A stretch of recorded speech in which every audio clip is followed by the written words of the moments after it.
कौन समान किसी लेप की आवश्यकता है जिससे जघन और मनु जब उसे मेरी देह पर मले तो वो उपटन उनके स्पर्श को मेरी त्वचा तक पहुंचने से रोक दे।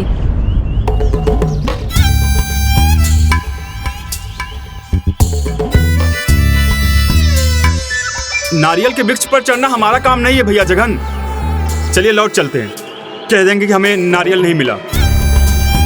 और वैसे भी माँ अपना विषैला तेल तैयार कर चुकी होंगी। नहीं भ्राता, वो कोई साधारण बालक नहीं है, बहुत चतुर है।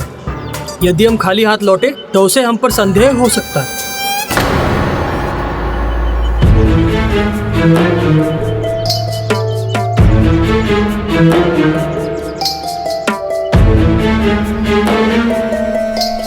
कहीं ऐसा ना हो जो प्रभु ढूंढ रहे हैं वो उन्हें ना मिले और वो दोनों दुष्ट लौट आए।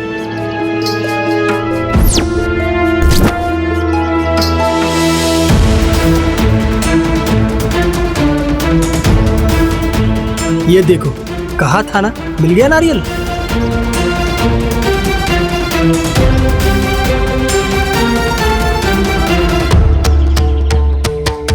यहाँ तो मुझे कहीं उपटन दिखाई नहीं दे रहा, तो फिर उपटन कहाँ से लाऊं? नमस्ते शरण्ये शिवे तानुकंपे। माँ शक्ति। प्रणाम माता। पुत्र विनायक, तुम्हारी माता अदिति की ममता और तुम्हारी मातृ भक्ति देखकर मैं अत्यंत प्रभावित हूँ। कहो पुत्र, मैं तुम्हारी क्या सहायता कर सकती हूँ? माता, मुझे एक महत्वपूर्ण कार्य के लिए कुछ उपटन की आवश्यकता है। मुझे उपटन देने की कृपा कीजिए। बस पुत्र, इतनी सी बात? अब भी देती हूँ।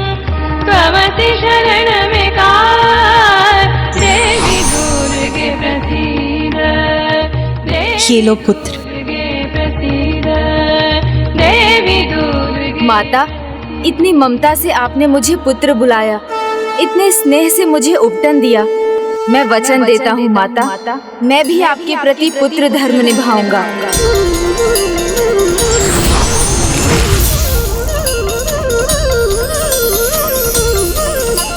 द्वापर युग में मैं आपके उपटन से आपका पुत्र बनकर आऊंगा।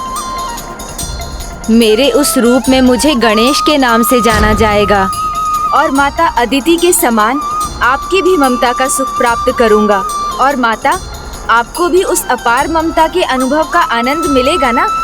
हाँ पुत्र, वचन दिया है तो अवश्य उसे निभाना भी। तुम्हारी ये माँ तुम्हारी प्रतीक्षा करेगी। अब जाओ पुत्र, जाकर अपना कर्तव्य निभाओ और अपने कार्य में सफलता प्राप्त कर शीघ्र मेरे पुत्र बनकर मेरे पास लौटो पुत्र।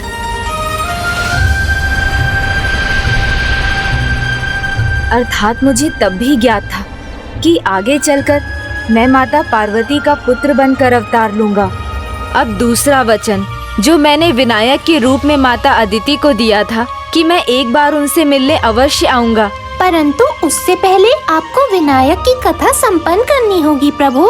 अवश्य मूषक जी।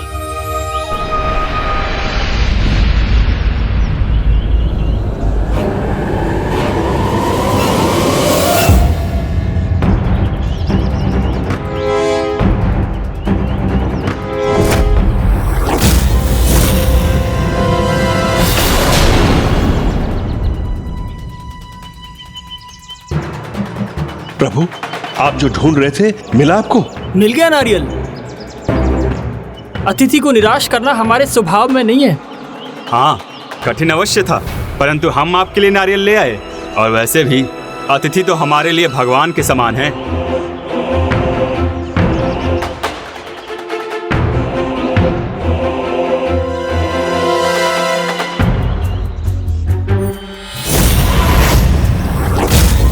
तेल की कटोरी खाली है और माँ भी दिखाई नहीं दे रही हैं। हमारी माँ कहाँ है? मैं थका हुआ था ना, तो आपकी माता की इच्छा हुई मेरे शीश की मालिश कर दें। फिर मुझे ये तेल समर्पित कर वो चली गईं। अद्भुत। प्रभु ने असत्य भी नहीं कहा और इन दोनों को ज्ञात भी नहीं होने दिया कि उनकी माँ कहाँ गई। माँ कदाचित समझ गई होंगी। इस पर तेल का प्रभाव नहीं पड़ा तो माँ चली गई। इसलिए जो भी करना है हमें ही करना है। क्या हुआ? आप दोनों क्या खुसुर पुसुर कर रहे हैं? विचार कर रहे थे कि आपकी सेवा कैसे करें। माँ ने आपके सिर की मालिश तो कर दी होगी, लाइए हम आपके पैर की मालिश कर देते हैं। हाँ हाँ अवश्य, मैं भी तैयार हूँ और राजन भी। किंतु तेल की कटोरी में तो कुछ भी नहीं है, फिर आप कैसे मालिश करेंगे?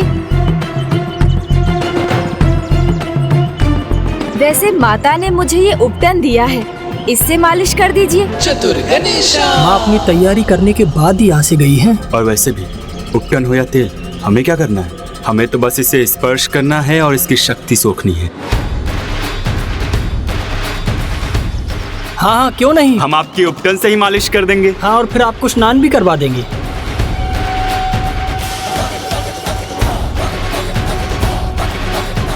हाँ, अब आपके पैरों की थकान मिटाने की बारी है, आइए।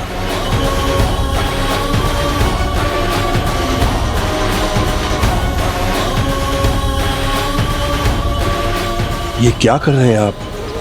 इन्हें अपना स्पर्श क्यों करने दे रहे हैं?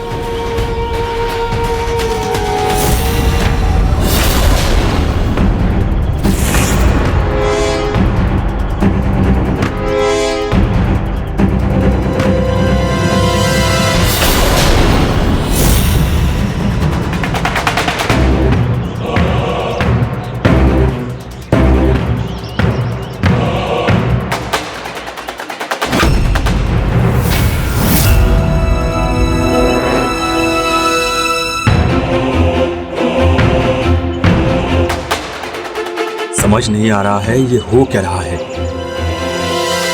हमारा स्पर्श होने पर भी इस पर कोई प्रभाव नहीं हो रहा है। ये तो जस का तस ही है। रुक क्यों गए? आपने तो कहा था अतिथि का सत्कार करते हैं, सारी थकान मिटा देंगे। तो कीजिए ना, ऐसी मालिश कीजिए कि आनंद आ जाए। जी अवश्य अवश्य। भ्राता मनु, और उपटन लेके पूरे बल से इनकी मालिश कीजिए।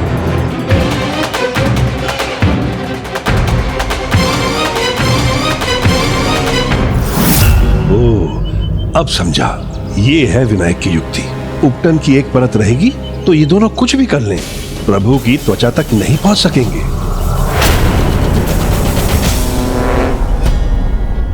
हाँ हाँ, अच्छे से मालिश कीजिए। इसके बाद मेरी भी तो सेवा करनी है आप लोगों को। सेवा तो कर चुके, अब मेवा मिलने का समय है। किंतु कुछ हो क्यों नहीं रहा है? और आप वहाँ थोड़ा बाईं ओर सख्ती से कीजिए मालिश, ढीले हाथ से नहीं। ओहो, अब आपको भी बताना पड़ेगा क्या? सख्ती से कीजिए ना, थकान मिटाने वाली मालिश कीजिए, दिखाने वाली नहीं।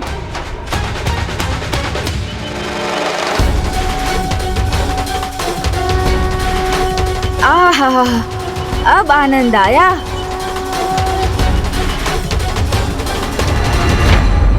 क्या हुआ? मेरी शक्ति प्राप्त करने के स्थान पर आप दोनों अपनी ही शक्ति खो रहे हैं।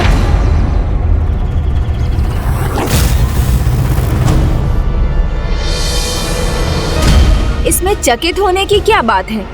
यही योजना थी ना आप दोनों की? इसको ज्ञात था। अर्थात ये हमारे साथ क्रीड़ा कर रहा था और हमसे अपनी मालिश करवाए जा रहा था। ए बालक, हमारी माता कहाँ है? तूने उनके साथ क्या किया? मैंने कुछ नहीं किया। हाँ, पर मैंने उन्हें सत्य का आभास अवश्य कराया, और जिसे अपने पाप कर्मों का आभास हो जाता है और जो शरणागत हो जाता है वो क्षमा का अधिकारी हो जाता है। मैं धूम्राक्ष पुत्र जगन हूँ, इतनी सरलता से हार स्वीकार नहीं करूँगा। और मेरा तो स्वभाव ही है, मैं पराजित होता नहीं, करता हूँ।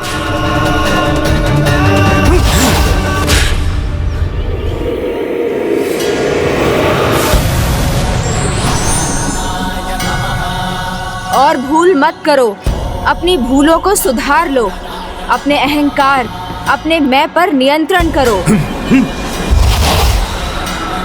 मैं भूलता नहीं हूँ, भुला देता हूँ। और मैं तो बड़े से बड़े योद्धा को अपने सामने टिकने नहीं देता।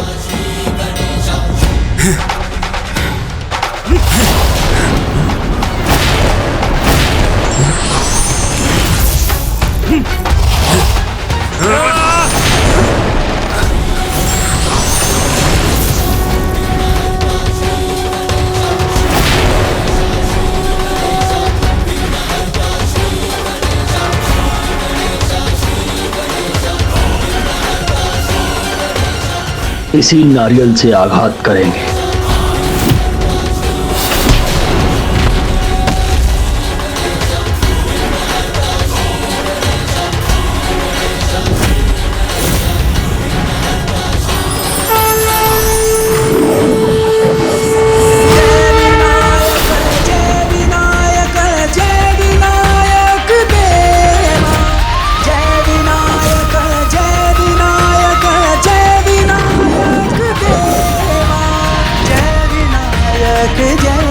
प्रभु हमें क्षमा कीजिए, हमें अपनी शरण में ले लीजिए प्रभु।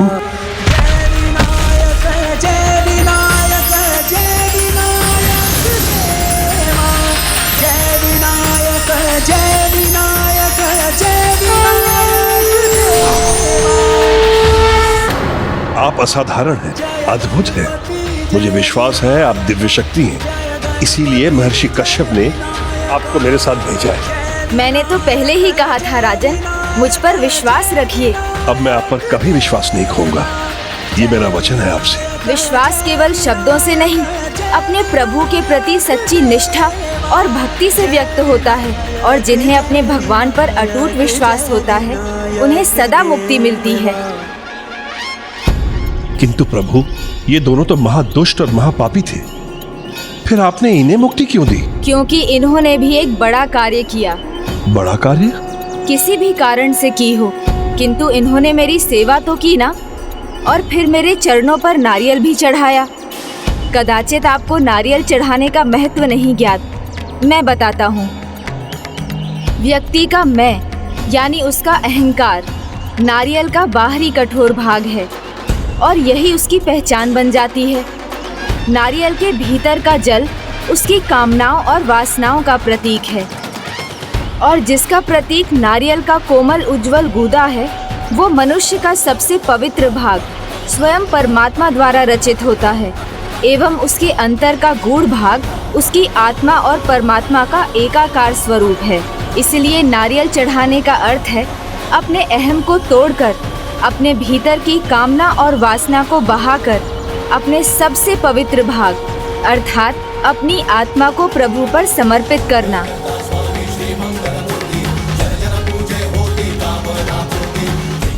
और जब स्वयं का समर्पण हो जाए, फिर जो शेष बचता है वो प्रभु का प्रसाद ही तो होता है, जिसको संपूर्ण मानव जाति के साथ बांटा जाता है।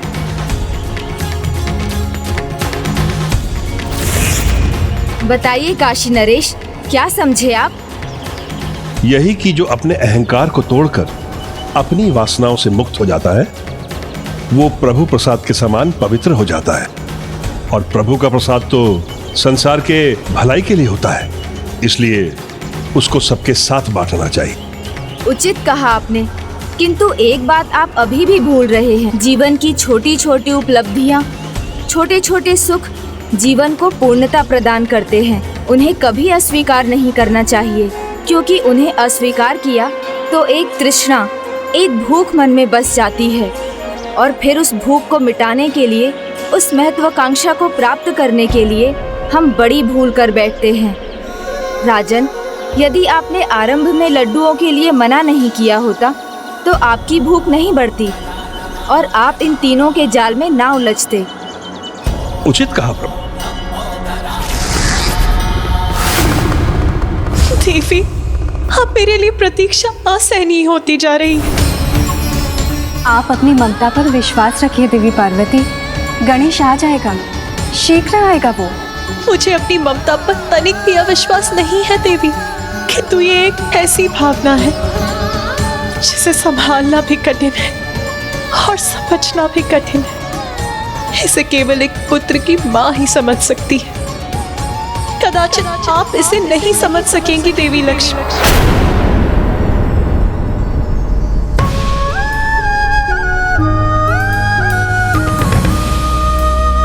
कदाचित आप उचित कह रही है देवी, परंतु अभी तो आपको स्वयं को समझाना होगा।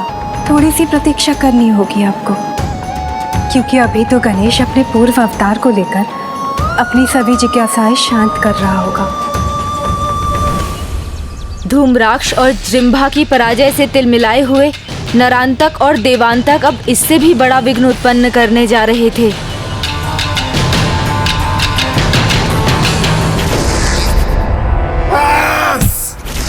कोई युक्ति नहीं चलेगी, स्वयं जाऊंगा मैं। भ्राताश्री,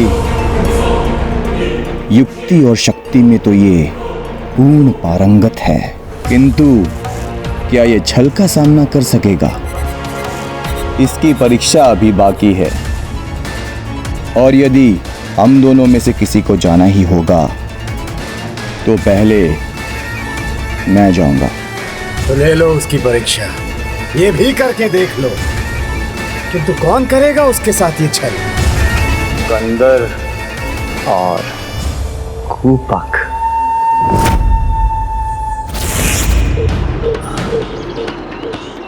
बहुत प्यास लग रही है, जल कहीं दिखाई नहीं दे रहा।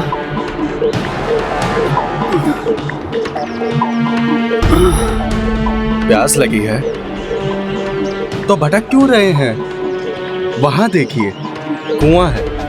किसी भी जलाशय से अधिक स्वच्छ और मीठा है इस कुएं का जल। आओ चलो, जल पी लो और अपनी प्यास बुझा लो। चलो।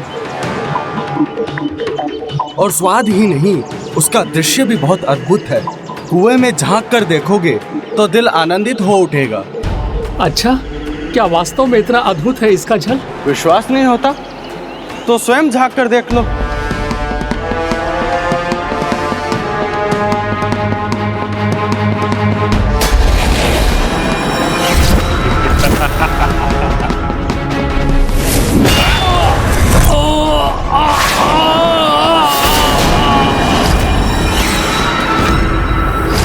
वाह कंदर, वाह, आनंद आ गया। हाँ कंदर, छल करना तो कोई तुमसे और खूपक से सीखे। प्रणाम प्रभु। प्रभु, आप यहाँ क्यों आए? यदि हमारे लिए कोई कार्य था तो हमें बुला लेते। कार्य है कंदर, एक अत्यंत महत्वपूर्ण कार्य है जो तुम दोनों को शीघ्र करना है। बस आप आदेश दीजिए प्रभु। प्रभु, धूप का ताप थकान को बढ़ा रहा है, चलना भी बहुत कठिन हो रहा है प्रभु।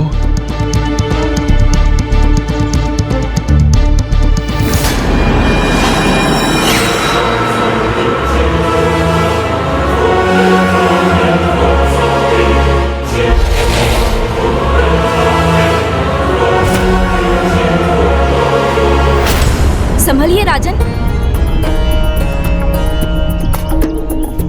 अब तो विश्राम के बाद ही चला जाएगा प्रभु। मुझे प्यास भी लगी है, थोड़ा जल चाहिए विनायक।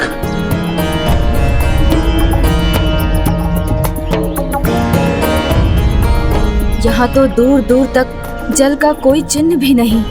राजन, थोड़ा प्रयास कीजिए, आगे चलिए, कदाचित मार्ग में कहीं जल मिल जाए। अच्छा प्रभु, चलिए।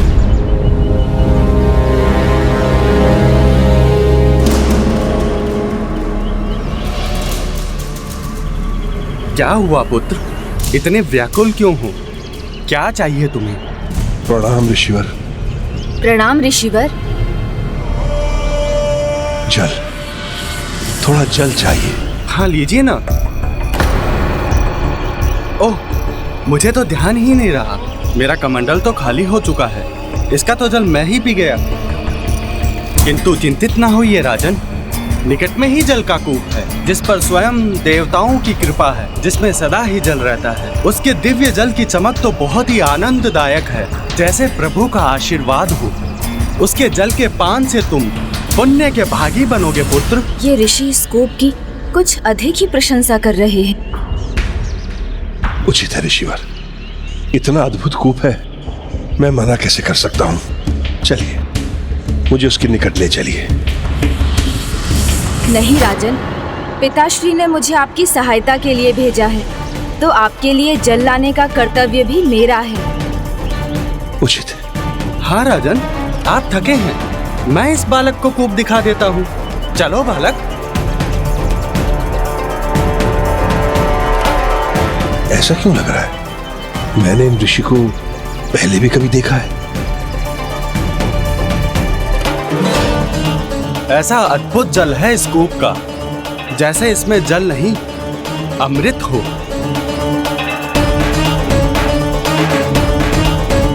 कौन है ये ऋषि?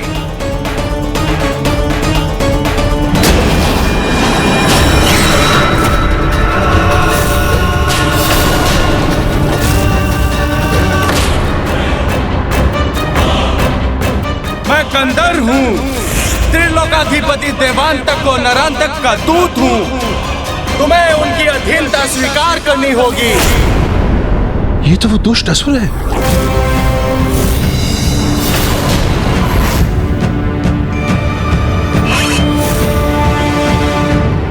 प्रभु सावधान हो जाइए।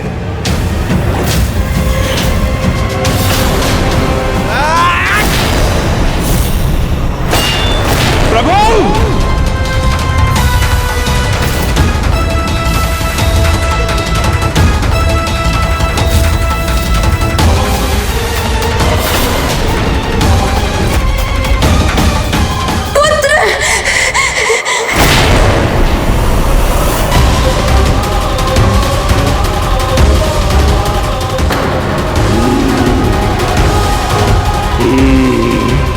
कूप नहीं, आसुरी छलता ये। किंतु आश्चर्य है प्रभु, आपकी दृष्टि में भी नहीं आया, आप भी इसमें उलझ गए। क्या हुआ काशी नरेश? तुम्हारा रक्षक तो स्वयं अपनी रक्षा की गुहार लगा रहा है। दुष्ट असुर, ये कैसा पाप किया तूने? पाप क्या पुण्य क्या, सब हार और जीत पर निर्भर करता है काशी नरेश। और यहाँ हमारी जीत हुई है और तुम उस बालक को अब कभी नहीं देख सकोगे। मैं ऋषि कश्यप को क्या उत्तर दूंगा? उनके पुत्र को कैसे संकट में डाल दिया मैंने? उत्तर?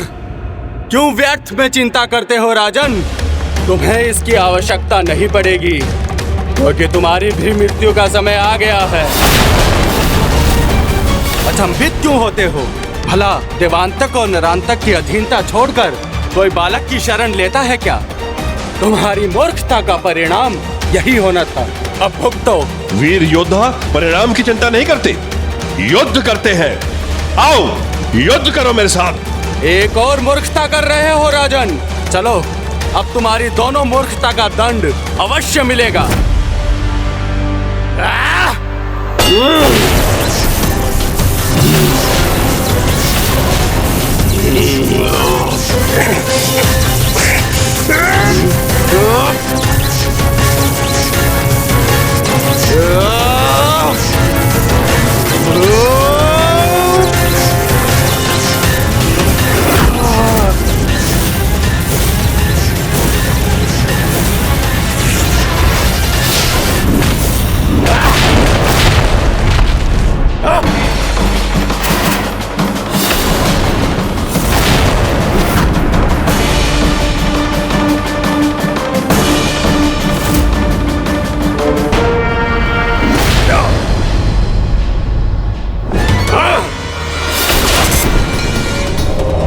विजयी योद्धा का धर्म है राजन। इसका उदाहरण अब मैं दूंगा। तुम्हारे निशस्त्र होने पर भी रुकने की मूर्खता नहीं करूंगा।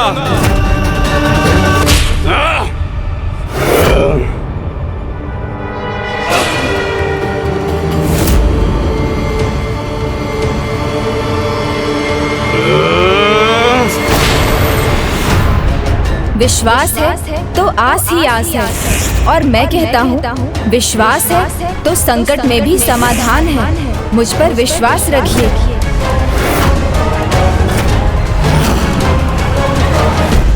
विनायक विनायक विनायक।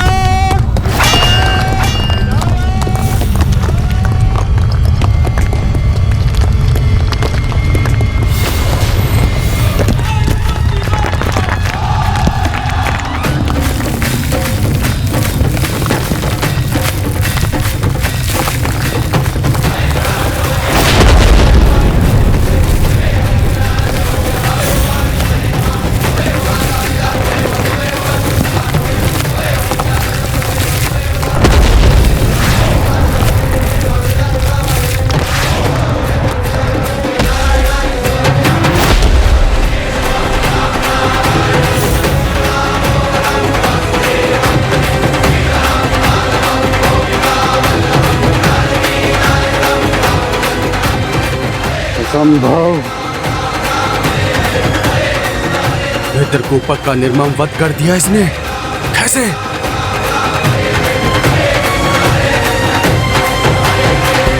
सत्य है, विश्वास है तो आस है, और आस है तो श्वास है। विश्वास की पतवार से जीवन की नैया बड़े बड़े भंवर से निकल आती है राजन। बस आपको मुझ पर विश्वास रखना है। विश्वास के श्वास में विष तो मैं घोलूंगा। मेरे परम मित्र का वध करके तुमने बहुत बड़ी भूल कर दी है बालक। इसका भयंकर दंड दूंगा तुम्हें।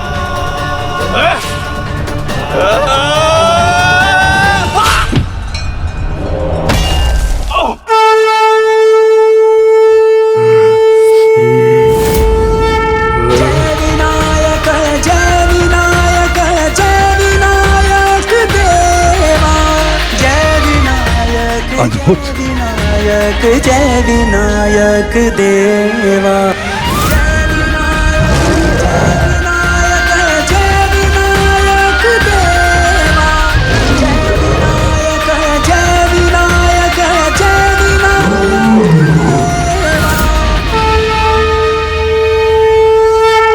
तुम विनायक जी को प्रणाम कर रहे हो कंदर? तो क्या तुमने पराजय स्वीकार कर ली?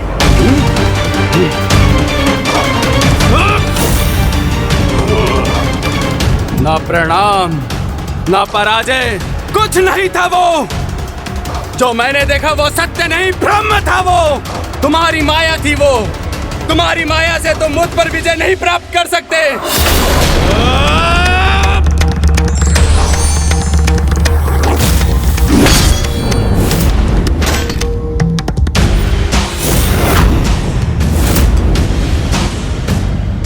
निशस्त्र योद्धा पर वार करने वाले पराक्रमी नहीं, भीरू होते हैं, और ये तो धर्म के विरुद्ध भी है। इसलिए उठो असुर, अपना अस्त्र उठाओ।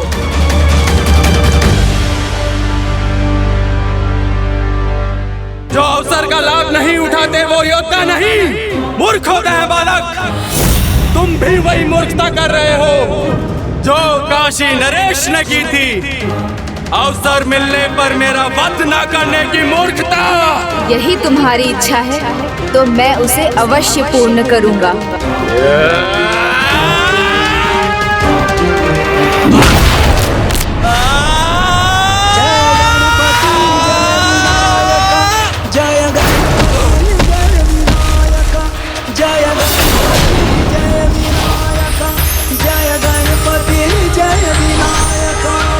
अद्भुत।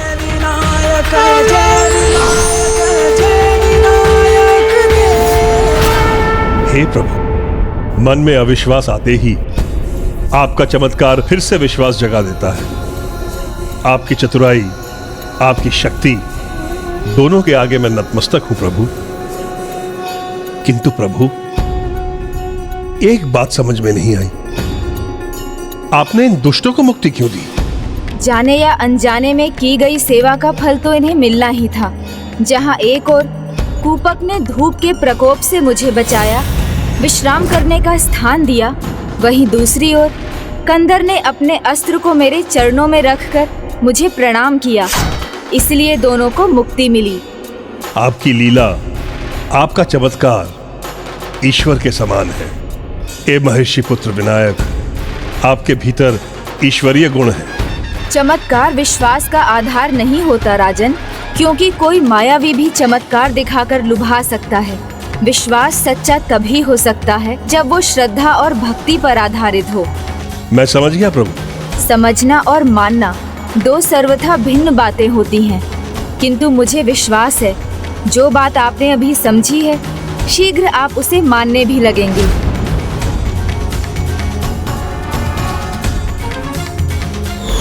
ये आप क्या कह रहे हैं प्रभु? ये मैं नहीं समझ सका। उचित समय आने पर आप सब समझ जाएंगे। किंतु हे काशी नरेश, ये समय है काशी की पावन भूमि की ओर प्रस्थान करने का।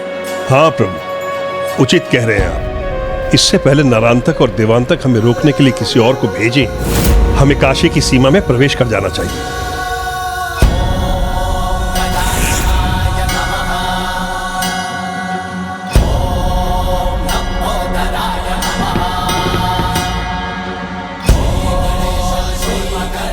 काशी तो हमारे सामने है। जिस प्रकार बिना ईश्वर के भक्ति नहीं की जा सकती, उसी प्रकार बिना भक्त की भक्ति के भी कोई ईश्वर नहीं हो सकता। भक्त के मन की भक्ति ही ईश्वर की शक्ति होती है। भक्त का अटूट विश्वास ही उसे ईश्वर बनाता है। इससे पहले नरांतक और देवांतक हमें रोकने के लिए किसी और को भेजें, हमें काशी की सीमा में प्रवेश कर जाना चाहिए। वैसे भी लंबा रास्ता अभी शेष है। नहीं काशी नरेश, काशी तो अति निकट है।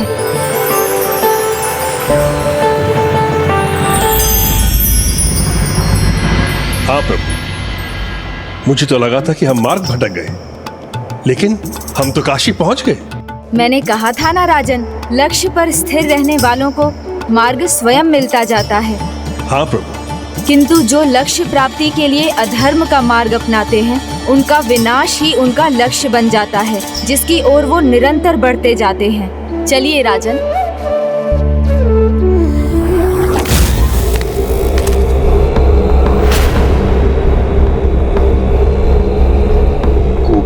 शीश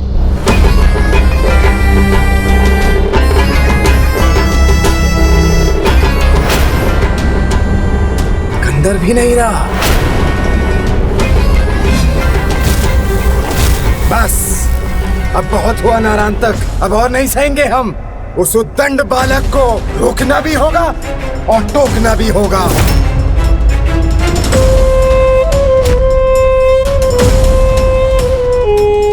उचित कहा भ्राताश्री, किंतु मैंने तुमसे कहा था ना, यदि किसी कारण हम में से किसी एक को जाना पड़ा तो सर्वप्रथम मैं जाऊंगा।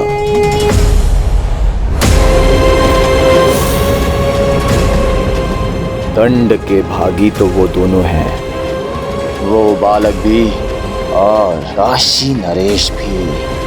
ऐसा भयंकर दंड दूंगा कि सृष्टि के सभी राजाओं की आत्मा कांप उठेगी। इसके लिए उस बालक का अंत करने से पहले उसे काशी नरेश से विलक करना होगा।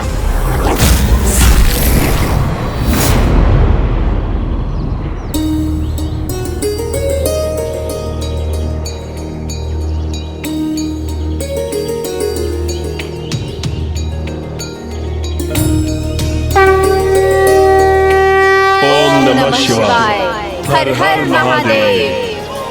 प्रभु, हमारी भक्त नगरी में आपका भव्य स्वागत होगा। आइए प्रभु, पधारिए।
प्रभु, एक क्षण के लिए तो ऐसा आभास हुआ जैसे आप साक्षात मेरे सामने मुझे दर्शन देने आए हैं।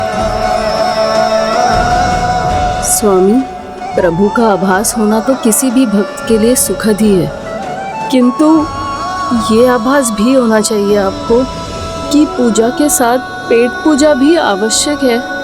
इसीलिए अब आप दिन में स्वप्न देखना बंद कीजिए और कुछ धनार्जन के बारे में भी विचार कीजिए।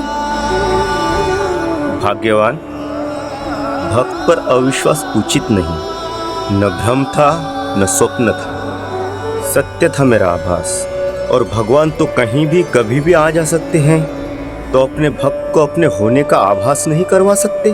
मैं कहता हूँ भगवान आ सकते हैं, बस भक्त की भक्ति में सच्चाई और प्रभु के प्रति अटूट विश्वास होना चाहिए।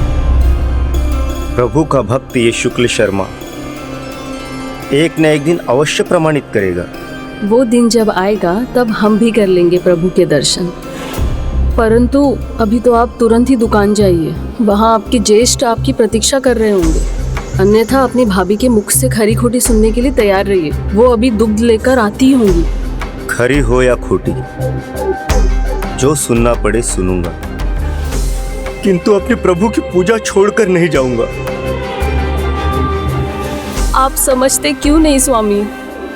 यदि आपको आज दुकान में जाने के लिए देर हुई तो भैया भाभी आपको भोर में और शीघ्र दुकान जाने के लिए कहेंगे, तो आप सुबह पूजा कैसे कर सकेंगे? ये तो और भी अच्छा होगा। मैं शीघ्र उठूंगा, फिर पूजा भी समय पर होगी।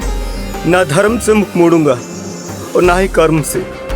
इसलिए मेरी बात मानो, चिंता त्याग कर भक्ति में डूबकर तुम भी मेरे साथ पूजा करो। जब भगवान के निकट होने का आभास होता है तो पूजा का आनंद 2 गुना हो जाता है। प्रभु ऐसी ही कृपा बनाए रखना।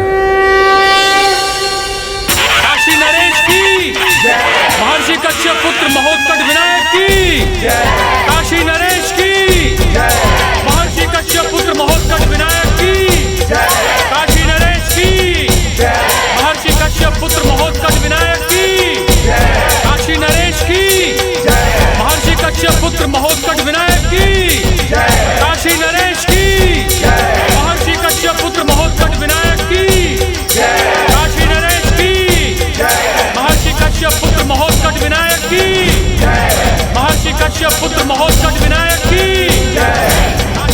ये तो वही गजमुख प्रभु जैसे लग रहे हैं। काका जिन प्रतिमा की पूजा करता है वैसे ही तो है ये। पुत्र महोत्कट विनायक की।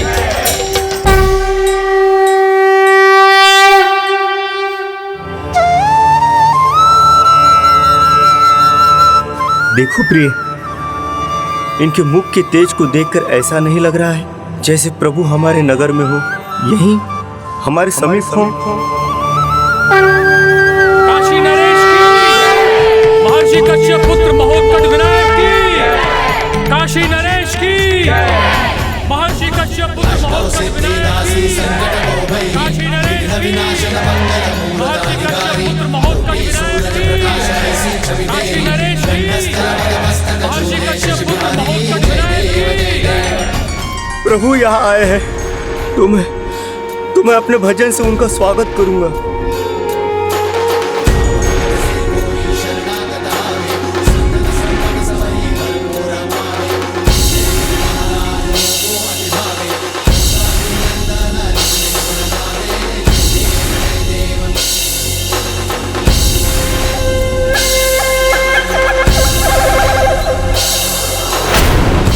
काशी नरेश की, महर्षि कश्यप पुत्र महोत्कट विनायक की, काशी नरेश की।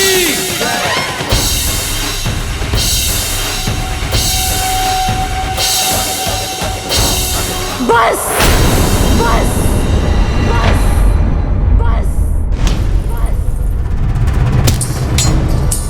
बहुत हुआ ये भजन पूजन। काशी नरेश की, महर्षि कश्यप पुत्र महोत्कट विनायक। मुझे काका को बताना चाहिए, वो बहुत प्रसन्न होंगे। यही करते रहोगे तो दुकान कब जाओगे? दीदी प्रश्न इनसे किया है तो उत्तर भी यही देंगे। भाभी, आज शुक्ल शर्मा का मन भगवान की भक्ति में डूब जाने के लिए विवश हो रहा है। और आज का वातावरण भी देखिए, क्या आपका मन नहीं कर रहा है भक्ति में डूब जाने का? मेरा मन क्या कर रहा है ये मैं अभी बताती हूँ। मैं समझ गया,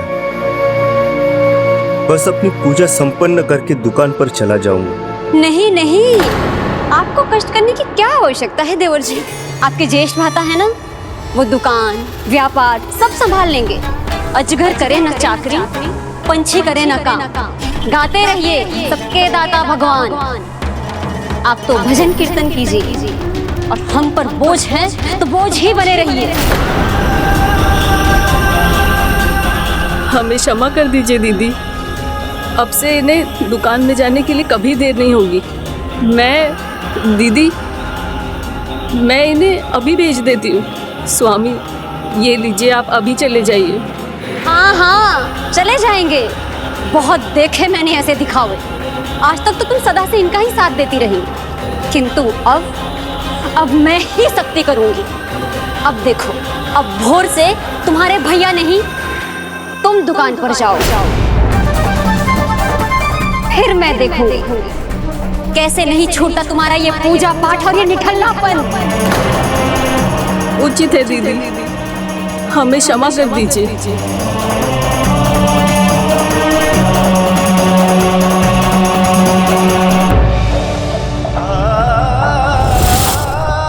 इतना कुछ कह दिया फिर भी निर्लज बनकर खड़े हो। अब क्या नारियल फोड़ो? जाओ शीघ्रता करो।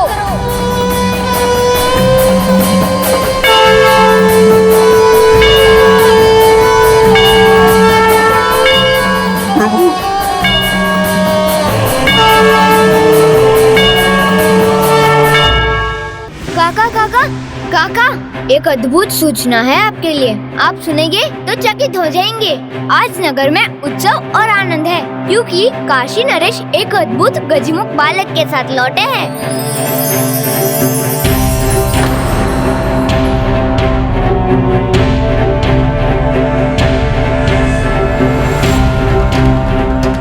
गजमुख अर्थात क्या वो ऐसे दिखाई देते हैं? हाँ हाँ ऐसे ही, इन्हीं प्रतिमा के समान जिनकी हम पूजा करते हैं। अद्भुत तेज है उनके मुख पर और अत्यंत सुंदर छवि है उनकी। आज उन्हें देखकर मुझे भी आपकी जैसी भक्ति का अनुभव हुआ। सभी नगरवासी उनकी जय जयकार कर रहे हैं, उन्हें महत्कट विनायक के नाम से पुकार रहे हैं, उन्हें महत्कट विनायक के नाम से पुकार रहे हैं।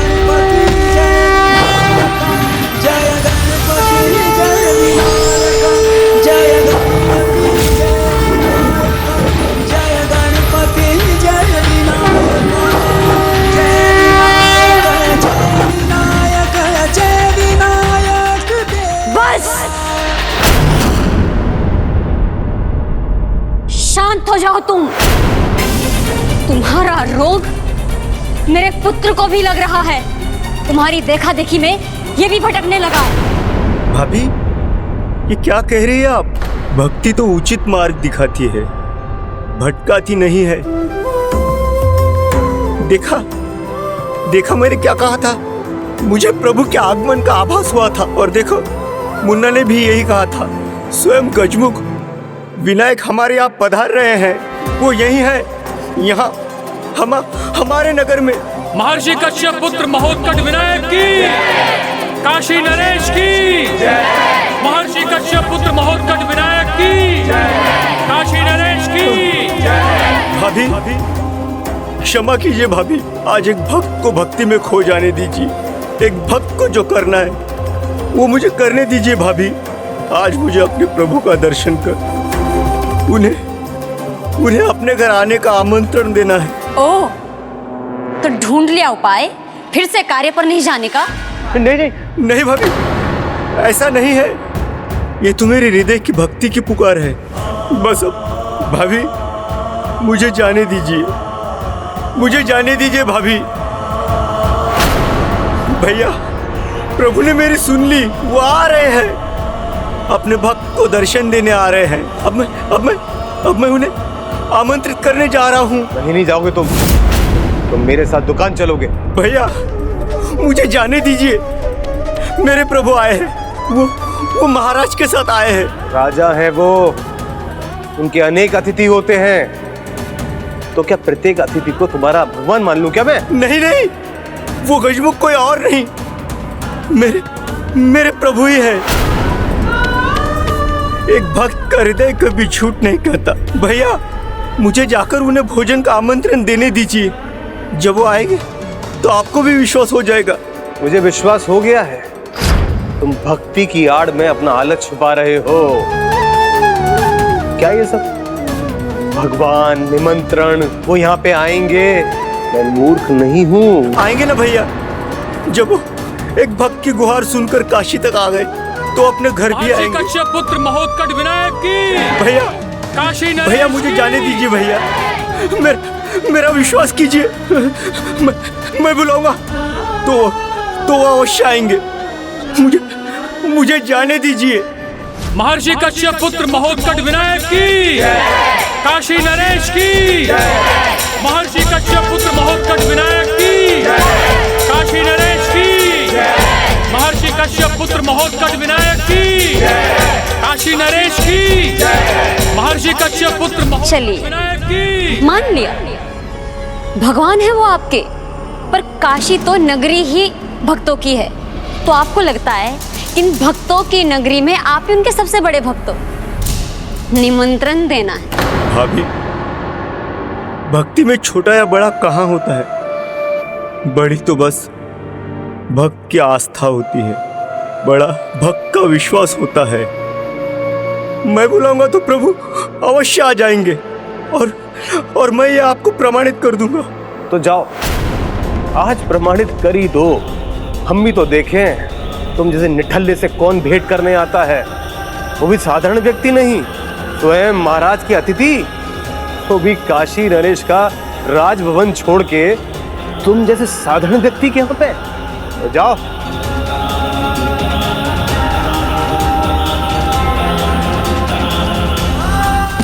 प्रभु प्रभु प्रभु प्रभु महर्षि कश्यप पुत्र महोत्कट विनायक की काशी नरेश की महर्षि कश्यप पुत्र महोत्कट विनायक की काशी नरेश की महर्षि कश्यप पुत्र महोत्कट विनायक की काशी नरेश की महर्षि कश्यप पुत्र महोत्कट विनायक की महर्षि कश्यप पुत्र महोत्कट विनायक की काशी नरेश की महर्षि कश्यप पुत्र महोत्कट विनायक की। प्रभु प्रभु प्रभु प्रभु प्रभु मुझे जाने दीजिए। प्रभु यहाँ देखिए आपका भक्त।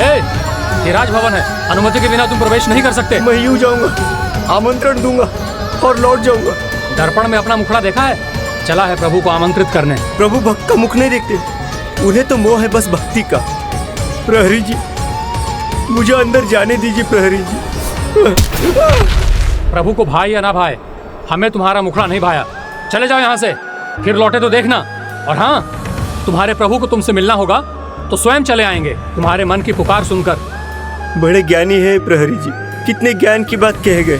प्रभु तो सबके मन की बात जानते हैं, तो मेरे मन की पुकार सुनकर मुझसे भेंट करने अवश्य आएंगे।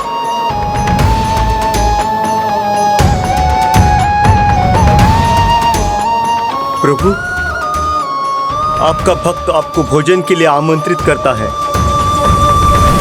निराश मत कीजिएगा। आप मेरे घर में अवश्य पधारिएगा प्रभु, अवश्य पधारिएगा।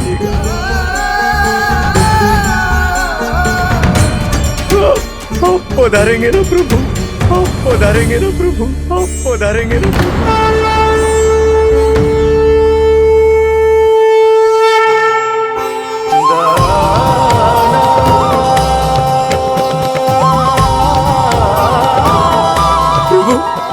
प्रभु उनके दृष्टि में उनकी स्वीकृति थी।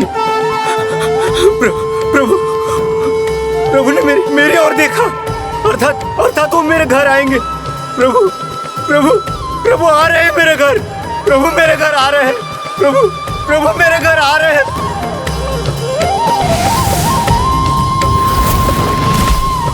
अद्भुत भक्ति थी आपके भक्त शुक्ल शर्मा में प्रभु। तो क्या आपने प्रभु विनायक रूप में उसकी भक्ति का पुरस्कार उसे दिया? क्या आप उसके घर भोजन करने गए? मूषक जी, भक्त की भक्ति और माता की ममता में इतनी शक्ति होती है कि उनके सामने तो भगवान को भी झुकना पड़ जाता है। और भगवान एवं भक्त की प्रतीक्षा अब शीघ्र समाप्त होने वाली थी।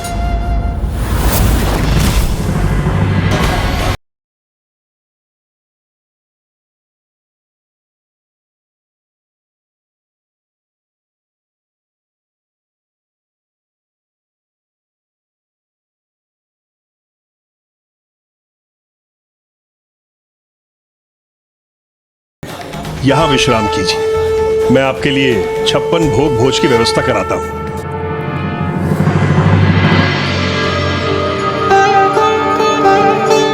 अतिथि के सत्कार में कोई कमी नहीं आनी चाहिए, शीघ्रता कीजिए। विनायक जी को भोजन में विशेष रुचि है, इसलिए आप उनके लिए शीघ्र ही 56 भोग प्रस्तुत करें। और हाँ, मोतीचूर के लड्डू अवश्य बनाइएगा। प्रभु ने मुझे देखा, मेरा निमंत्रण स्वीकार किया। प्रिय, प्रभु ने आशीष दिया है मुझे, प्रभु अवश्य आएंगे। अब ऐसी खड़ी मत रहो प्रिय, जाओ उनके लिए भोजन तैयार करो। स्वामी, प्रभु के लिए क्या बनाऊं? तो जो पकवान बना सकती हो बनाओ, खीर, पूरी, शीरा।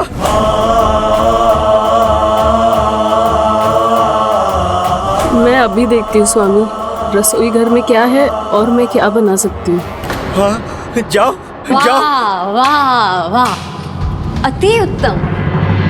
अब प्रभु के लिए पकवान भी बनेंगे, मीठे मीठे। कदापि नहीं, जब तक मैं जीवित हूँ इस घर के अनाज का एक भी दाना व्यर्थ नहीं होने दूंगी।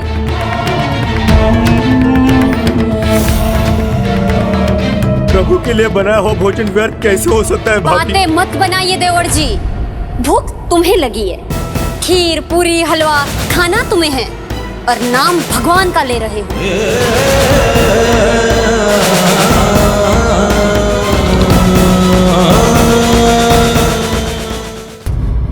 भैया, भाभी को आप ही समझाइए ना, मैं अपने लिए नहीं प्रभु के लिए मांग रहा हूँ। वो कभी भी आ सकते हैं भोजन करने। तुम्हारे प्रभु आ रहे हैं, तुम्हें कैसे पता चला? उन्हें स्वयं बताया या फिर तुमने सोच लिया? उत्तर दो। तुम्हारी उनसे बात हुई? नहीं हुई ना? मुझे तो ऐसा लगता है कि तुम वहां तक पहुंच ही नहीं पाए। मिलना तो बहुत दूर की बात है। मिल तो नहीं सका, मुझे प्रहरियों ने रोक दिया था। किंतु वही तो, मुझे तो पहले से ही ज्ञात था। तुम जैसे निठल्ले से प्रभु क्यों मिलेंगे? खीर, पूरी, हलवा का तुम्हें लालच था तो भगवान को भोजन कराने लगे। ये कैसे भ्राता है स्वामी आपके? काम के न काज के, बस शत्रु है अनाज के। भैया, प्रभु तो अंतर्यामी है, वो मेरे मन का भाव समझ गए, मेरी ओर देखा, अर्थात मेरा निमंत्रण स्वीकार किया। तो उन्होंने मेरे मन की सुन ली होगी, है ना? मुझे अनाज का भंडार चाहिए, मुझे बहुत सारा धन चाहिए, मुझे बहुत सारा धन चाहिए, जिसमें तुम जैसे निठल्ले भाई का मैं बोल उठा सकूं। बहुत बड़ा घर चाहिए, राजभवन जैसा, जिसमें मैं तुम्हें रख सकूं। नहीं, ये तुम्हारे भगवान करेंगे, ये तुम्हारे भगवान करेंगे। किंतु मैं तो बस प्रभु को यहाँ बुलाकर उनकी आवा भगत करना चाहता था।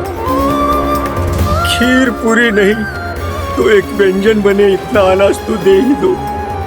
भाभी, आज कुछ तो दे ही दीजिए, जिससे प्रभु यहाँ भोजन किए बिना ना लौटे। कल से भले आप हमें भूखा रखिए। भूखा तो तुम्हें रखना ही चाहिए, वो तो हम तुम पे दया करते हैं। प्रभु आएंगे, इनके घर आएंगे, वो भी भोजन करने, जिसके लिए इनको अनाज चाहिए। भक्त के विश्वास को प्रभु कभी ठेस नहीं लगने देंगे, वो अवश्य आएंगे। मुझे तो प्रभु का स्वागत करना है। अतिथि का स्वागत करना ये तो सौभाग्य की बात है, किंतु जो अतिथि हमारे यहाँ आ रहा है वो योग्य है भी या नहीं, ये जानना तो अनिवार्य है ना? क्यों महाराज? किसने मेरे विश्वास और मेरे अतिथि की योग्यता पर प्रश्न करने का दुस्साहस किया है?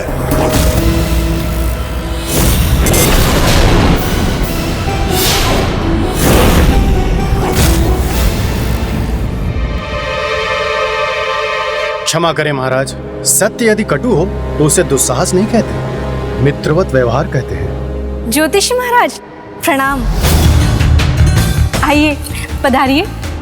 महारानी, ये कौन है और यहाँ क्यों? ज्योतिष शास्त्र के प्रकांड पंडित हैं, हमारे नगर में नए हैं। पूरे नगर में इनकी प्रशंसा हो रही है, इसीलिए मैंने इन्हें यहाँ बुलाया है। प्रणाम महाराज। आप कहें तो वही कहूँ जो आपको प्रिय हो, अन्यथा वो कहूँ जो सत्य है। सत्य तो इन्होंने चुटकी में ही बता दिया था, जिसकी साक्षी संपूर्ण काशी बनी। भूत भविष्य सब ज्ञात है इन्हें। राजा उसी को सत्य मानता है जिसका प्रत्यक्ष प्रमाण उसके सामने हो। स्वामी, आपका विनायक जी के साथ आना ज्योतिषी जी ने पूर्व में ही बता दिया था। मुझे ही नहीं, संपूर्ण काशी को इन पर और इनकी भविष्यवाणी पर विश्वास है। आप पुत्र के विवाह की चर्चा इनसे कीजिए, मैं 56 भोग की व्यवस्था देखती हूँ। विराजिए ज्योतिषी जी, विराजिए। अर्थहीन संवाद के लिए समय नहीं है मेरे पास। बताइए ज्योतिष महाराज, क्या दिखाई देता है मेरे भाग्य में? आपका भाग्य तो आपके मुखमंडल के आभा से ही ज्ञात हो रहा है। आप महान शक्तिशाली, महाबली, सम्राट, महाराज हैं। आपके स्वभाव में किसी की अधीनता स्वीकार करना नहीं लिखा है। ये तो काशी का कोई बालक भी आपको बता सकता है ज्योतिष महाराज। अब उन दुष्टों के विरोध में अन्य अनेक राजा मेरे साथ होंगे। तो ठीक है महाराज, मैं आपको वो बताता हूँ जो आपके सिवा किसी को भी ज्ञात नहीं है। आप बालपन से ही अपने प्रजा के प्रति सजग रहे हैं, अपने प्रजा की सुरक्षा के प्रति सजग रहे हैं। आपने अपने प्रताप से अपनी प्रजा को और अपने राज्य को सुरक्षा प्रदान की है, जैसे कि वो बालक जिसे आपने मगर का आहार होने से बचाया महाराज। वो तो बड़ी विशेष घटना थी, जिसका ज्ञान कदाचित किसी को ही हो।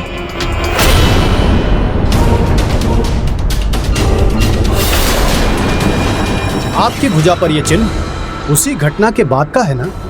और जब आप युवराज बने तो आपने अपनी राज्य की सुरक्षा के लिए 2 भयंकर असुरों का वध किया। ज्योतिष जी, अपने वचनों से आपने स्वयं को प्रमाणित कर दिया है। अब आप वो कहिए जो आप कहने के लिए आए हैं। बताइए, हमारे भविष्य के गर्भ में क्या छिपा है? मुझे वो दिखाई दे रहा है महाराज जो सबको दिखाई दे रहा है। मेरे मन में भी वही प्रश्न कौंध रहा है जो सबके मन में है। आप कितने शक्तिशाली राजा हैं, उसके बाद भी आपको एक साधारण से बालक की सहायता की आवश्यकता पड़ गई। अपने पुत्र के रक्षक की चिंता में आप इतने विचलित हो गए। आपको तो ज्ञात है ज्योतिष जी, मेरे शत्रु नरांतक और देवांतक अत्यंत भयंकर हैं। इसलिए ऋषिपुत्र विनायक यहाँ मेरी और काशी की रक्षा के लिए आए। असाधारण क्षमता, रक्षक बन सकती है तो भक्षक भी बन सकती है महाराज। असाधारण तो है ऋषिपुत्र विनायक, दिव्य है। मुझे तो उनमें प्रभुत्व की झलक दिखाई देती। जिनमें आपको प्रभुत्व की झलक दिखाई देती है, मुझे उनमें षड्यंत्र दिखाई देता है। षड्यंत्र दिखाई देता है। षड्यंत्र दिखाई देता है। मुझे उनमें षड्यंत्र दिखाई देता है। षड्यंत्र दिखाई देता है। मुझे उनमें षड्यंत्र दिखाई देता है। भैया, भाभी, प्रभु की प्रभुता और दिव्यता पर संदेह करना सर्वथा अनुचित है। वो अवश्य आएंगे। कहीं ऐसा तो नहीं आपका विश्वास वो आस है जिसमें विष का वास है। वो बालक जिसकी शक्ति बड़े बड़े असुरों को झुका दे, उसका झुकाव कहाँ है? ये ज्ञात करने का प्रयास किया आपने? ऋषि कश्यप के आश्रम से यहाँ के मार्ग में जो हुआ, क्यों हुआ? इस पर विचार किया आपने? ये धूल और धूम का बवंडर अचानक कैसे प्रकट हो गया?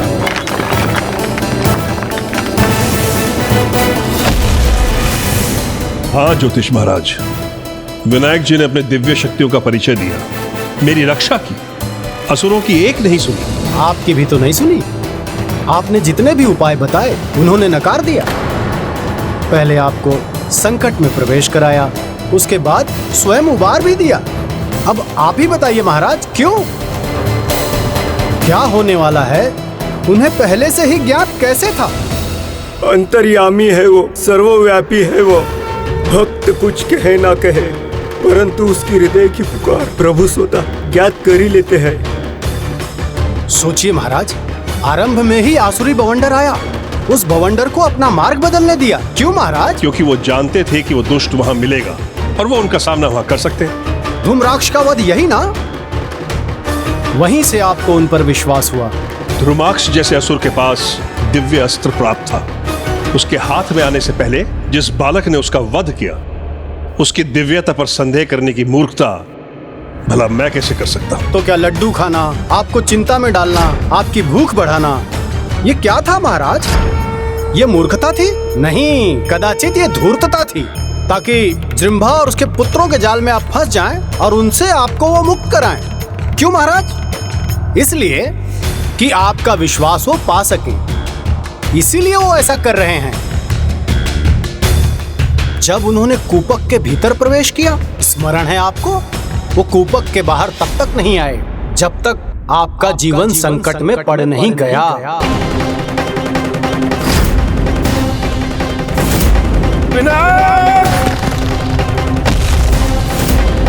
उन्होंने ऐसा किया आपका विश्वास पाने के लिए। तो क्या ये सब विनायक का षड्यंत्र था?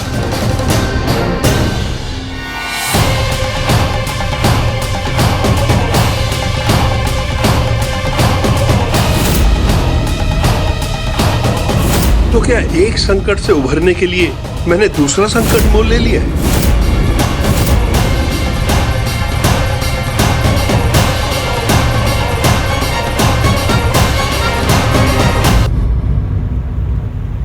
महाराज विनायक ने आपका विश्वास पा लिया। भक्त नगरी के राजा हैं आप। आपके अंदर भक्ति भाव है। प्रभुत्व का ढोंग करके आपके अंदर विश्वास जगा दिया उन्होंने, ताकि समय आने पर आपका संपूर्ण राजपाट आपसे छीन सके। वो तो हमसे कुछ नहीं मांगते, वो तो बस हमारे भक्ति के भूखे हैं। सेवा तो मैं करना चाहता हूँ। महाराज, आप 56 भोग परोसकर उनका स्वागत करना चाहते हैं और वो आपके संपूर्ण राज का भोग ही कर लेना चाहते हैं। आप स्वयं सोचिए ना महाराज, नारांतक और देवांतक से युद्ध वो करेंगे, विजय वो पाएंगे, तो प्रजा के मन में विश्वास का भाव किसके लिए उत्पन्न होगा? आपके लिए या उनके लिए? आप कुछ भी कर लें, वो काशी पर अपना अधिकार जमा लेंगे। आप कुछ भी ना कर सकेंगे। जो मैंने कहा वो सत्य है, किंतु उस पर विश्वास अविश्वास करना आपके ऊपर है।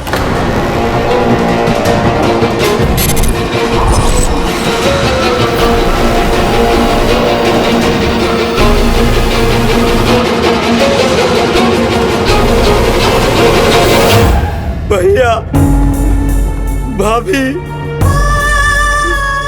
मेरा विश्वास कीजिए, इसके लिए कदापि आपको पछताना नहीं होगा। पछताएंगे महाराज, आप बहुत पछताएंगे। अब आप स्वयं निर्णय लीजिए कि उसको यहाँ से विदा करके आप अपना सर्वस्व बचाना चाहते हैं या उसे यहाँ पर रखकर आप अपना सर्वस्व गंवाना चाहते हैं। आप अपना सर्वस्व गंवाना चाहते हैं। आप अपना सर्वस्व गंवाना चाहते हैं।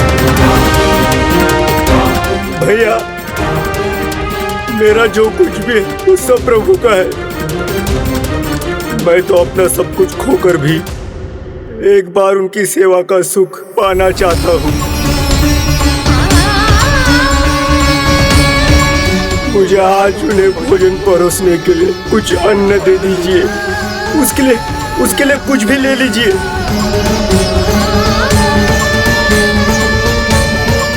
उचित है, मैं अन्न कोष से एक अनाज लेने दूंगी तुम्हें। उसी से अपने प्रभु के लिए जो बनता है वो भोजन बना लो। किंतु याद रखना, यदि तुम्हारे प्रभु नहीं आए ना, तो तुम दोनों ये घर सदा के लिए छोड़ दोगे।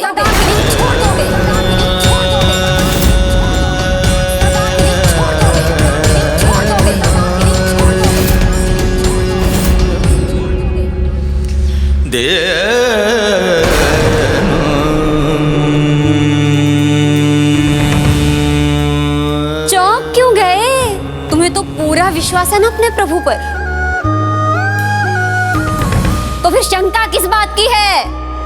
विश्वास है भी और रहेगा भी भाभी।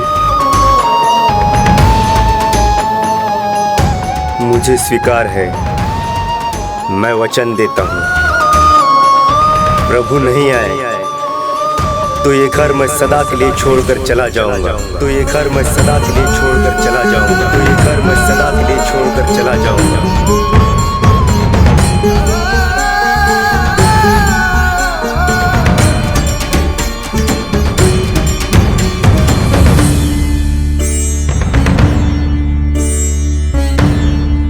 ये लो।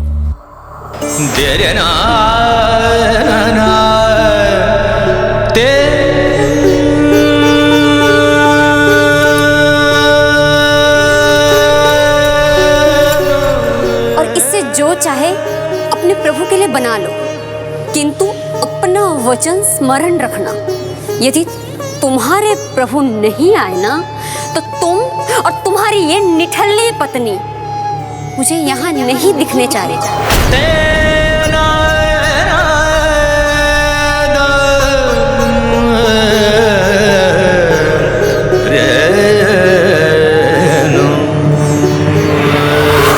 वो यहाँ पर ना रहें तो ही उचित होगा।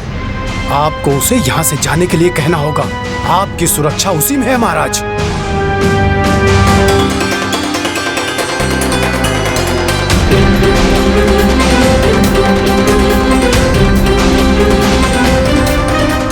तो क्या ये सब विनायक का षड्यंत्र था? किंतु वो ऐसा क्यों करेंगे? और यदि ये सत्य है तो विनायक को यहाँ से लौटने को कैसे कहूँ? स्वामी, बस इतना सा चावल, इससे भला क्या पकाऊं मैं प्रभु के लिए? खीर के लिए दूध और गुड़ तो है ही नहीं। केवल गुड़ भी होता तो मैं मीठा भात बना देती प्रभु के लिए, किंतु केवल चावल से क्या बनाऊं मैं प्रभु के लिए? वही बनाओ जो प्रभु को रुचकर लगता है। माड़ भात। चावल ही मिले हैं तो इसका अर्थ है प्रभु को माड़ भात खाने की इच्छा हुई। वो कुछ और खाना चाहते तो हमें कुछ और मिल जाता।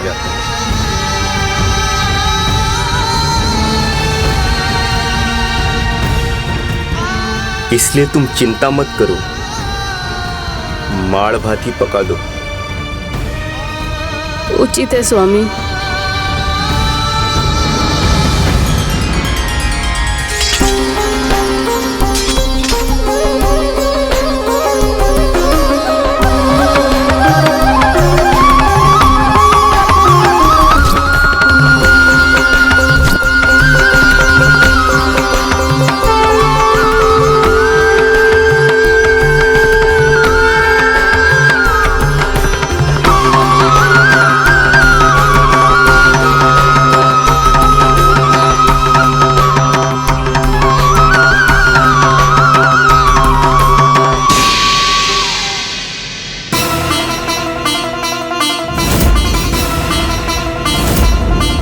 विश्वास को जीतकर मुझसे ही घात तो नहीं करना चाहते विनायक।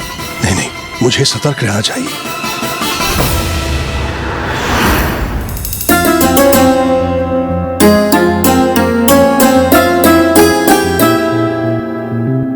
स्वामी, प्रभु के लिए माड़ भात तैयार हो गया है। अब तो मात्र उनकी प्रतीक्षा करनी होगी। वो आएंगे तो भोजन प्रारंभ होगा। विनायक को 56 भोग का भोजन कराकर उनका धन्यवाद कर मैं उन्हें विदा कर दूंगा।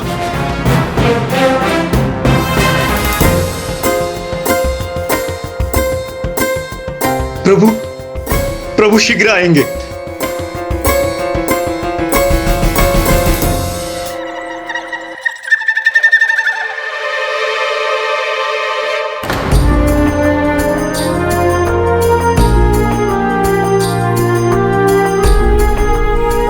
क्यों, क्या हुआ? कहाँ रह गए तुम्हारे प्रभु? तुम्हारे प्रभु अभी तक भला आए क्यों नहीं? राजा को अपने निर्णय पर अडिग रहना चाहिए। कहीं ऐसा तो नहीं आपको विनायक को लौटाने का साहस नहीं हो रहा है? साहस तो है ना, उनके ना आने के परिणाम भुगतने का।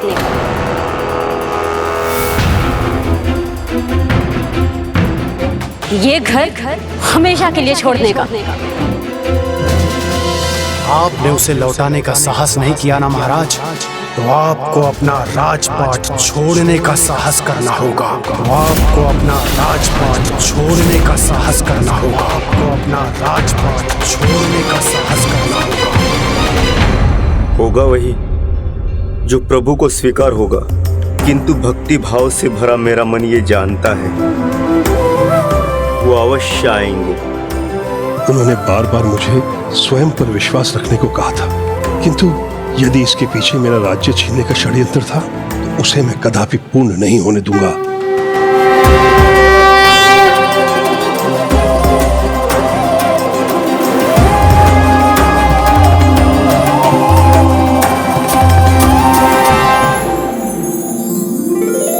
ये कैसी भूल हुई मुझसे? भजन कर प्रभु का नाम लूंगा तभी तो प्रभु आएंगे।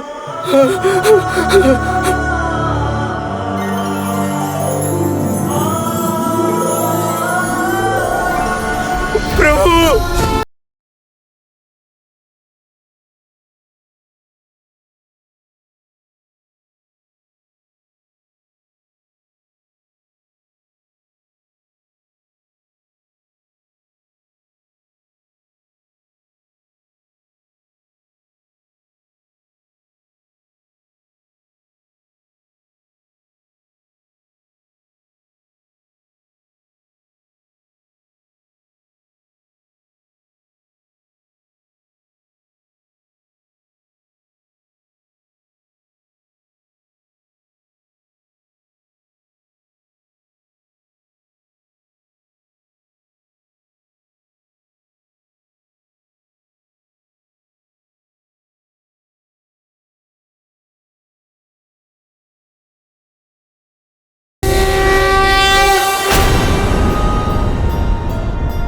आप कुछ भी कर ले, वो काशी पर अपना अधिकार जमा लेंगे। आप अपना सर्वस्व बचाना चाहते हैं या उसे यहाँ पर रखकर आप अपना सर्वस्व गंवाना चाहते हैं? निर्भय निश्शंक होकर कहूंगा विनायक जी से लौटने के लिए।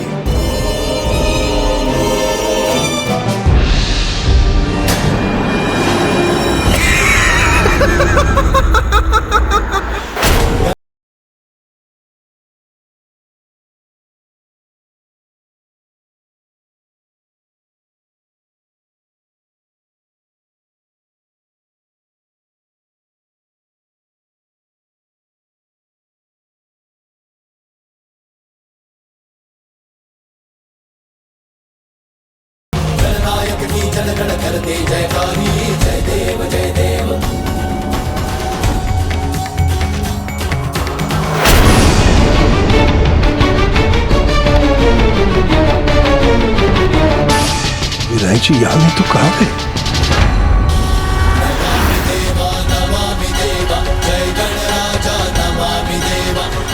क्या हो गया इसे? कोई इसे रोको।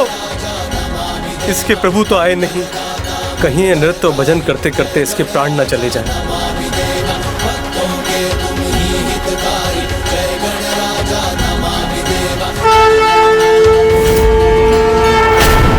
प्रहरी, विनायक जी कहाँ है? वो तो बाहर गए हैं महाराज। उन्होंने बस इतना बताया कि वो किसी परिचित से मिलने जा रहे हैं। परिचित? यहाँ काशी में? यहाँ उनका कौन परिचित हो सकता है?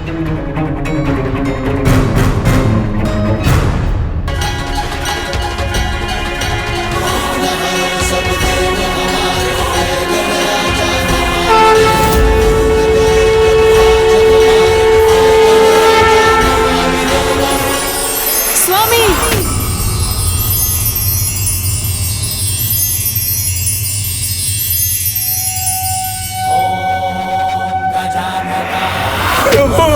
मेरे प्रभु आ गए, मेरे प्रभु आ गए। आ गए।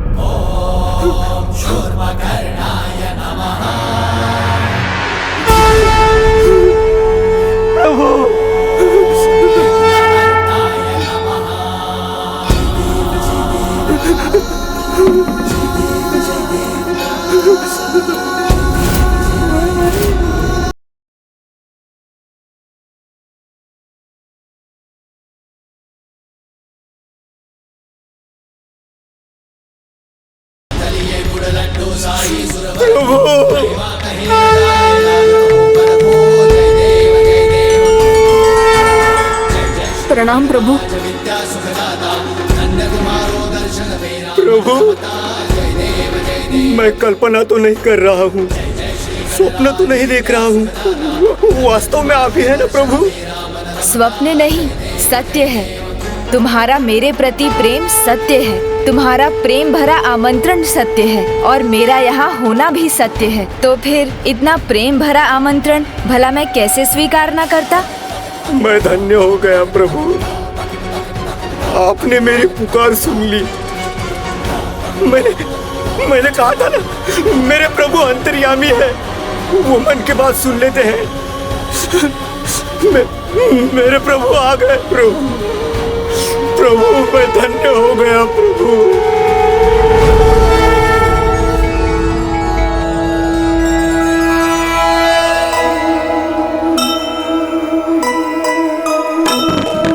जिसके भी मन में बहे भक्ति की धारा,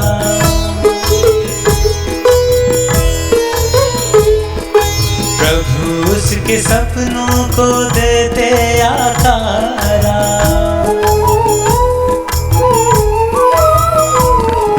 शुक्ल शर्मा भी प्रसाद भक्ति का पाए, प्रकट हुए प्रभु दर्श देने को आए।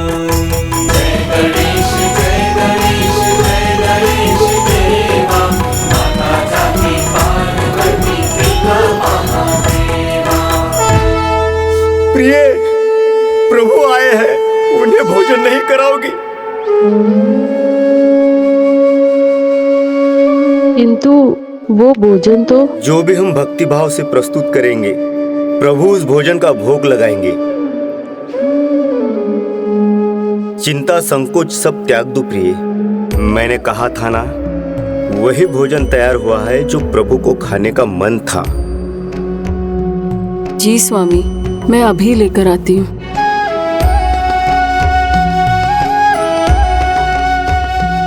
प्रभु आपके लिए माड़ भात बनाया है, अभी अभी तैयार हुआ है, आपको अवश्य आनंद आएगा।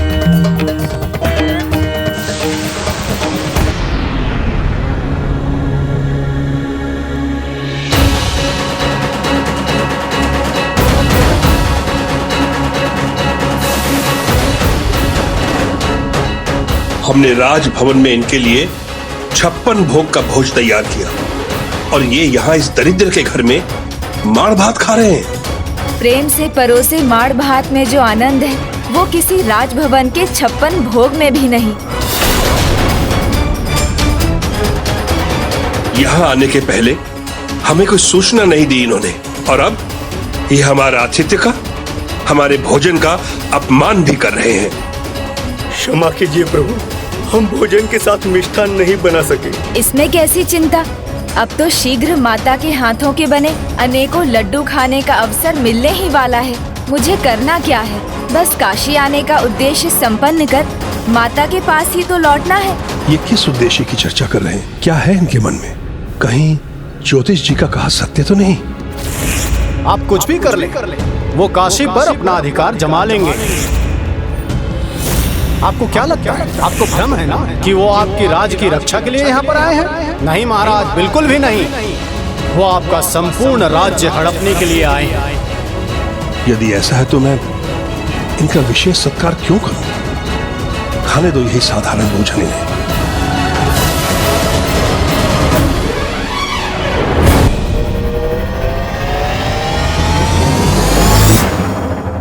प्रभु, मैं जानता था आप भक्ति भाव के भूखे हैं, ना कि राजसी 56 भोग के। मैंने अत्यंत साधारण भोजन परोसा, पर आपने उसे भी प्रेम से स्वीकार किया। प्रभु, आपका ये भक्त धन्य हुआ। प्रभु, धन्य हुआ।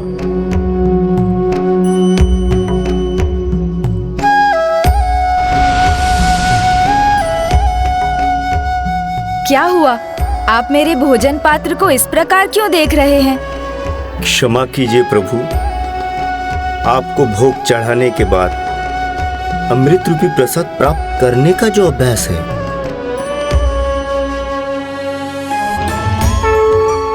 तो फिर ये लीजिए, मेरे हाथों से ही प्रसाद ग्रहण कर लीजिए।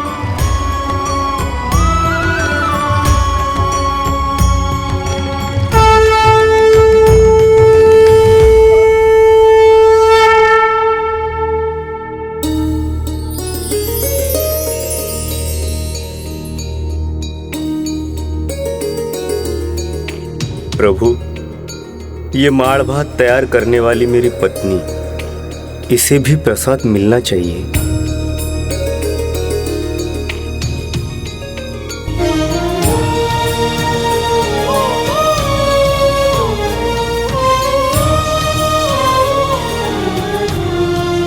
प्रभु, ये मेरा भतीजा है, इसी ने आपके आगमन की सूचना दी थी, इसलिए इसे भी प्रसाद का आशीर्वाद देने की कृपा कीजिए।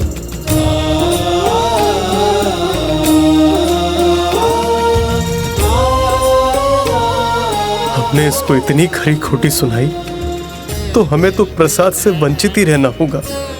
भैया, भाभी, आप कहाँ जा रहे हैं? प्रभु, ये मेरे भैया भाभी है, मेरे माता पिता समान। ये चावल इन्होंने ही दिया था, तो इनको भी प्रसाद देने की कृपा कीजिए।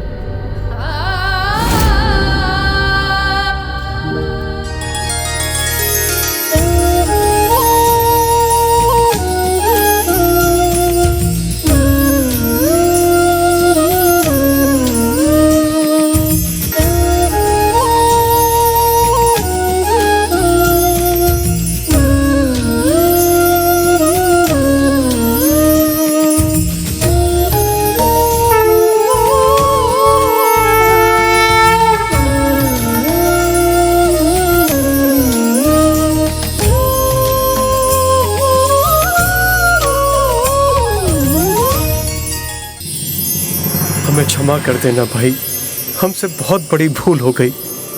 हम आपकी भक्ति की शक्ति को नहीं समझ पाए, निरर्थक समझते रहे उसे। क्षमा कर दीजिए देवर जी। भाभी, आप क्षमा क्यों मांग रही हैं? आपने चावल दिया, तभी तो प्रभु के लिए भोजन बन पाया।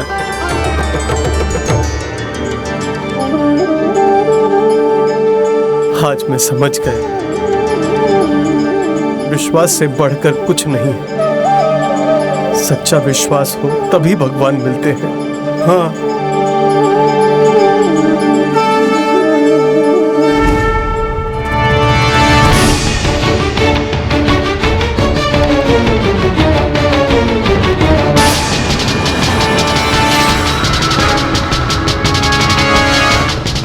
मेरा कार्य संपन्न हुआ। अब जो करना है वो त्रिलोकाधिपति देवांतक को करना है। अब समय आ गया है भ्राता देवांतक कि उस काशी नरेश को मैं स्वयं जाकर उचित पाठ सिखाऊं। तुम भूल रहे हो क्या? वहां विनायक है, काशी नरेश की रक्षा के लिए। प्रणाम माता, प्रणाम पिताश्री। अर्थात उस तुच्छ बालक के अंत का समय आ गया है। पुत्र नरांतक, तुम विनायक का अंत करोगे? इतना सब कुछ होने के बाद उसकी शक्ति और दिव्यता का ज्ञान तो हो गया होगा तुम्हें। इसीलिए पुत्र विचार करो, अहंकार नहीं, क्योंकि अहंकार सर्वनाश का कारण बनता है। अहंकार नहीं है माता, विश्वास है अपनी शक्ति का, अपने पराक्रम का। हम दोनों भ्राता सभी प्रकार की शक्तियों के स्वामी हैं। तपो शक्ति, अस्त्र शक्ति, बाहु शक्ति, ये सब है हमारे पास। फिर वो तुच्छ सा बालक हमें कोई हानि कैसे पहुंचा सकता है? आप चिंता और संकोच मत कीजिए, नारांतक को जाने दीजिए, क्योंकि मेरे महापराक्रमी भ्राता के आगे वो बालक कदापि नहीं टिक पाएगा। वो बालक हमारे भ्राता को लेश मात्र भी हानि नहीं पहुंचा पाएगा। भ्राता आप जाइए, जाके अंत कीजिए उस काशी नरेश और उसके साथ साथ उसके उस रक्षक बालक का।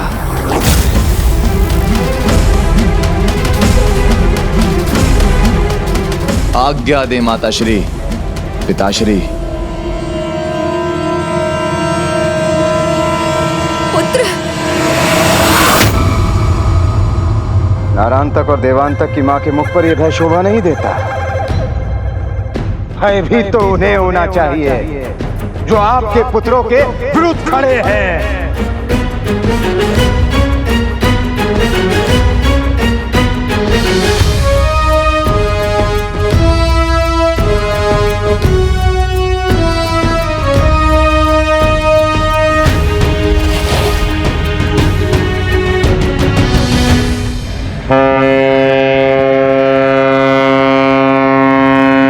युद्ध का उद्घोष?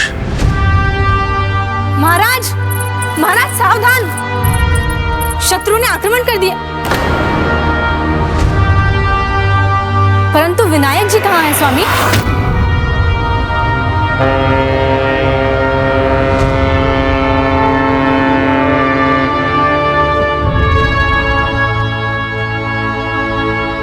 प्रभु, युद्ध का बिगुल बज गया। अब मुझे आपकी और सेवा का अवसर नहीं मिल सकेगा, किंतु ये आवश्यक है। काशी के शत्रु नरांतक और देवांतक का आक्रमण है। काशी नरेश को आपकी आवश्यकता होगी, तो आपको जाना होगा। विनायक जी कहाँ हैं स्वामी? उन्हें तो आपके साथ होना चाहिए। मुझे उन पर पूर्ण विश्वास है, वो आपकी रक्षा करेंगे।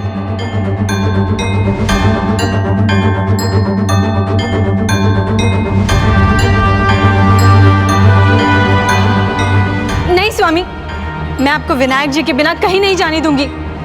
चिंता मत करिए महारानी, भयंकर असुरों को उनके मृत्यु के मुख में भेजना भली भांति जानता हूं मैं। किसी अन्य की सहायता की आवश्यकता नहीं, किसी अन्य की सहायता की आवश्यकता नहीं। काशी नरेश को अभी मेरी कोई आवश्यकता नहीं, और मैं उनके निकट तभी जाऊंगा जब वो भक्ति भाव से मुझे पुकारेंगे।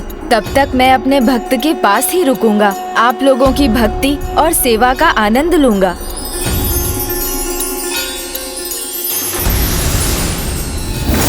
डर विश्वास के विपरीत होता है। जब कोई डर जाता है तो भगवान को ये संदेश देता है कि वो उन पर विश्वास नहीं करता। तो क्या इसी कारण प्रभु विनायक काशी नरेश के प्रति इतने कठोर हो गए थे कि वो उनकी सहायता करने ही नहीं गए?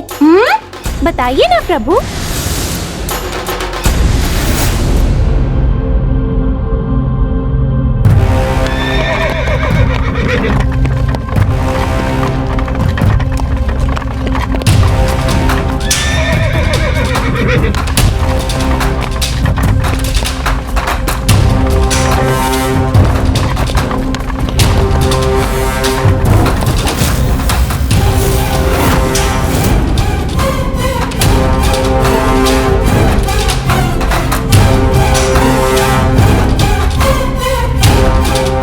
बालक विनायक इनके साथ नहीं है, अर्थात जीत हमारी ही होगी।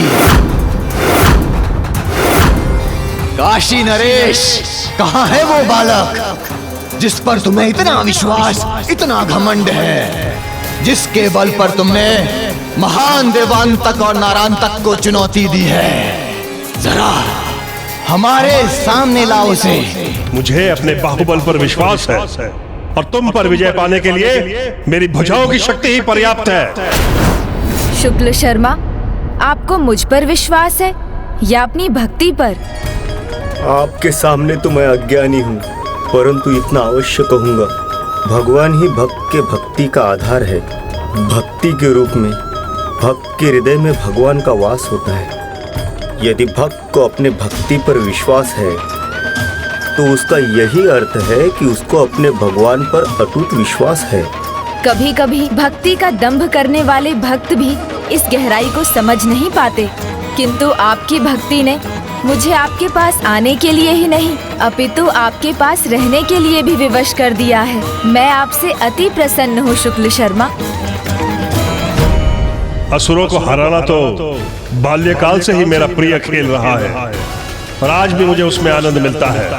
तुमको परास्त करके आज भी मुझे आनंद आएगा, जिसके लिए मैं अकेला ही पर्याप्त हूँ। तो ठीक है काशी नरेश, अब तुम्हें इस युद्ध में मैंने अकेला नहीं कर दिया तो मेरा नाम भी नारांतक नहीं।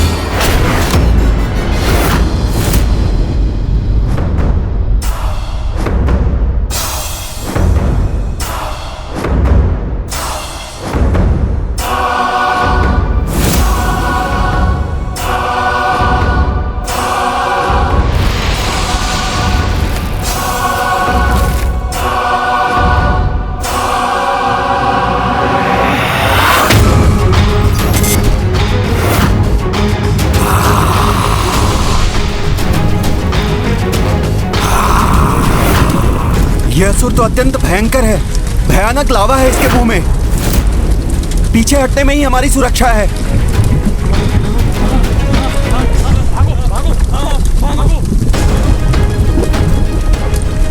मेरी सेना लौट क्यों रही है?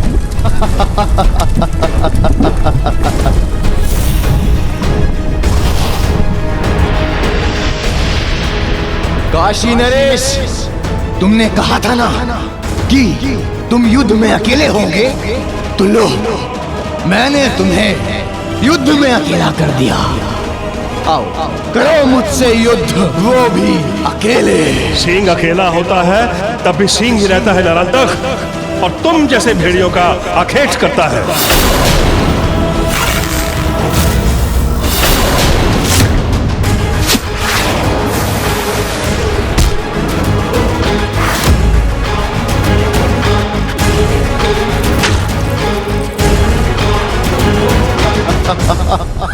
वार करो तो किसी शक्तिशाली अस्त्र का काशी नरेश। इन साधारण बाणों से नारांतक का क्या होगा?